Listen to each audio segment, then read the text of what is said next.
Hello friends, எல்லாருக்கும் வணக்கம். இது வந்து முடக்கத்தான் கீரையும் பிரண்டையும் தான் நான் வந்து துவையல் செய்ய போகிறேன்.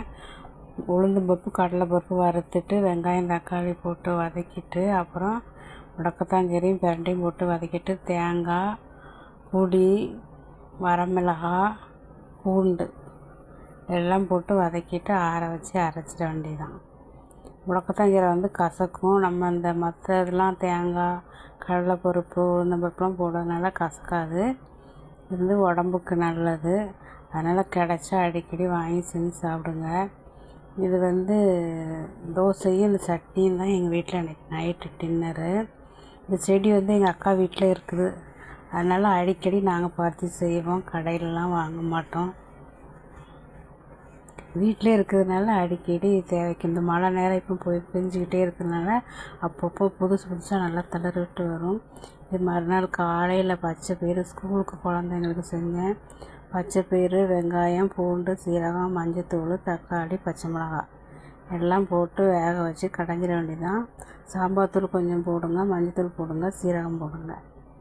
கடைஞ்சினா நல்லா டேஸ்ட்டாக இருக்கும். தோசை சோறு இட்லி சப்பாத்தி எதுக்கு வேணாலும் சாப்பிடணும். இட்லிக்கு நல்லா இருக்காது, கெட்டியாக நம்ம செஞ்சோன்னா சப்பாத்திக்கும் ஓரளவு டேஸ்ட்டாக இருக்கும். இட்லிக்கெலாம் நல்லா இருக்காது. பாருங்கள், எல்லாம் சாப்பிட்டு போக மீதி இவ்வளோ தான் இருக்குது. எல்லாம் கடைஞ்சிட்டு கடைசியில் தாளிச்சுன்னா டேஸ்ட்டாக இருக்குது. இது வந்து பசலைக்கீரை தான். இந்த செடியும் எங்கள் வீட்டு பக்கத்துலேயே இருக்குது. அதிலே பறித்து நாங்கள் செஞ்சிட்டோம்.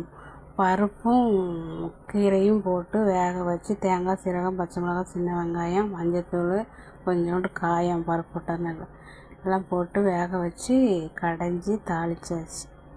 என் அக்கா அந்த கீரையே எனக்கு போதும் அப்படின்னு சொல்லிட்டு அதனால் அதுவும் சோறும் இந்த கீரையும் மட்டும்தான். அப்புறம் தொட்டுக்க அப்பளம். சுகர் இருக்கிறதுனால அது எதுவும் கொடுக்கக்கூடாது. கண்ட்ரோல் இருந்தால் சோறு கொஞ்சம் கண்ட்ரோலில் இருக்கும். அதனால் பார்த்து தான் சாப்பாடு கொடுக்க வேண்டியதாக இருக்குது.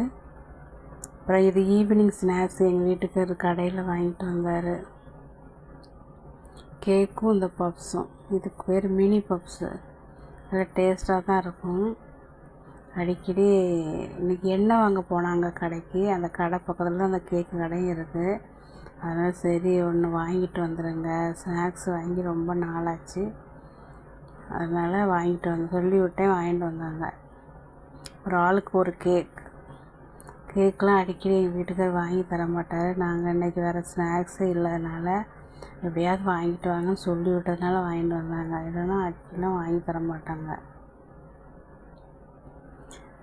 சேனலுக்கு சப்ஸ்கிரைப் பண்ணுங்கள், லைக் பண்ணுங்கள், ஷேர் பண்ணுங்கள், வீடியோ பார்த்து என்ஜாய் பண்ணுங்கள்.